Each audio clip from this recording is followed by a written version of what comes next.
Sabe, a ansiedade nem sempre ela grita. Às vezes, ela é bem mais sutil, quase um sussurro. E é exatamente sobre isso que a gente vai conversar hoje. Aqueles sinais escondidos que estão bem ali, mas que muitas vezes passam batido. Então, vamos lá.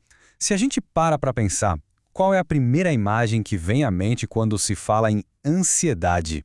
Pois é, para muita gente é aquela cena clássica, né?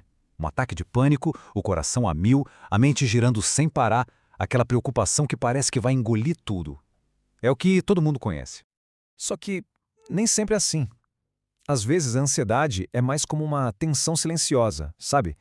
Aquela que fica escondida por trás de um rosto super calmo, super controlado.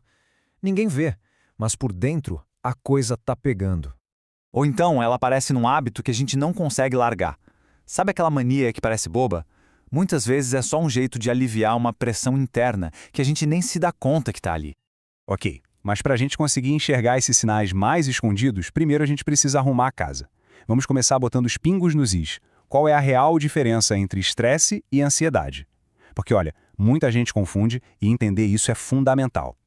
Olha só que interessante, o estresse ele está ligado a algo específico, um gatilho. Sabe uma prova, uma conta para pagar? Aconteceu, a gente se estressa. Acabou o problema, o estresse diminui. Já a ansiedade, ela é diferente. Ela vive lá na frente, no futuro. É aquela preocupação que não vai embora, mesmo quando não tem mais um motivo claro ali. É o famoso e se. É uma preocupação meio que sem endereço, que fica pairando. Beleza.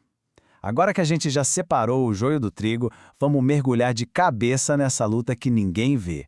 A ansiedade que acontece do lado de dentro. Existe até um nome para isso, ansiedade silenciosa. E o grande problema dela é justamente esse. Como ela é silenciosa, quem está de fora não percebe. E muitas vezes nem a própria pessoa se dá conta do que está acontecendo. Isso pode atrasar muito a busca por ajuda, né?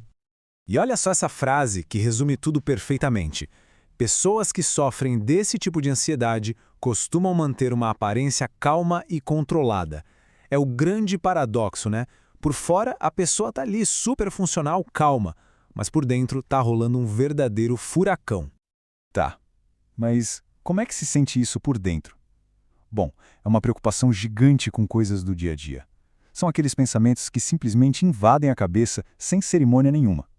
É um corpo que está sempre duro, sempre tenso, nunca relaxa de verdade. É ter dificuldade para se concentrar até nas tarefas mais simples. E claro, a insônia. O corpo está um caco de cansaço, mas a mente simplesmente não desliga. E aí tem uma coisa, quando a mente não consegue mais colocar para fora, o corpo começa a gritar. Ele encontra um jeito de mostrar que algo não vai bem. Vamos ver como essa preocupação se manifesta no nosso corpo. E aqui tem uma frase que é, uau, certeira. A somatização é o carro-chefe.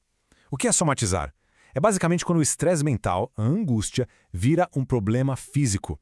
É como se o corpo estivesse dizendo, ei, já que a mente não está falando, eu vou falar. E como é que ele fala? Ah, de várias formas. Dor de cabeça que não passa, um cansaço que, não importa o quanto se durma, não vai embora. Gastrite, problemas de digestão, dores pelo corpo que o médico olha e não acha nada. E claro, aqueles hábitos repetitivos, tipo roer unha. Cada um desses é como uma pequena válvula de escape para uma panela de pressão que está quase explodindo. Certo, a gente já viu o corpo. Agora vamos para o centro de comando, para a raiz do problema, a nossa mente. Porque a ansiedade não é só o que a gente sente, é também o jeito que a gente pensa. São padrões de pensamento que criam um ciclo, sabe? E é difícil sair dele. Os especialistas chamam isso de distorções cognitivas. Pensa assim, é como se a gente colocasse um óculos com uma lente que distorce tudo. A realidade está ali, mas a gente enxerga tudo de um jeito pior, mais perigoso, mais negativo. Um exemplo clássico disso, o perfeccionismo. Aquele pensamento 880.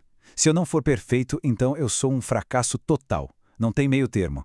Viver assim é como andar numa corda bamba o tempo todo. Qualquer errinho vira uma catástrofe. E essa pressão, nossa, é um combustível e tanto para a ansiedade. Tá, mas por que a gente fica preso nisso? O que faz a mente ficar girando nesse mesmo lugar? A chave para entender isso é uma palavra: ruminação. Já viu um disco arranhado que fica repetindo o mesmo trecho da música sem parar? É exatamente isso que a ruminação faz com os nossos pensamentos. A gente fica repassando a mesma preocupação de novo e de novo, sem chegar a lugar nenhum, só afunda mais ainda naquele buraco. Ok. A gente já entendeu os sinais, os mecanismos, o ciclo. Parece meio assustador, né? Mas calma. A melhor parte é que existem sim coisas práticas que a gente pode fazer para começar a quebrar esse padrão e encontrar um pouco mais de equilíbrio. E uma das ferramentas mais simples e, nossa, mais poderosas está literalmente debaixo do nosso nariz. A respiração. Não é qualquer respiração. É aquela mais lenta que vem lá da barriga, inspirar em 3 segundos, soltar em 3 segundos. Sabe o que isso faz? Manda uma mensagem direta para o nosso cérebro, tipo um telegrama dizendo: "Ei, pode relaxar, tá tudo seguro aqui." É uma pausa que quebra o ciclo na hora. E pensando mais a longo prazo, a nossa melhor amiga é a rotina. Ter um mínimo de estrutura na semana, ter horários para se desconectar do celular, cuidar do sono, fazer algum exercício, tudo isso vai construindo uma espécie de fortaleza para nossa mente. E talvez o mais importante de tudo, ter um pouco de compaixão com a gente. A ideia não é virar um robô sem ansiedade. É aprender a lidar com ela sem deixar que ela tome conta do volante.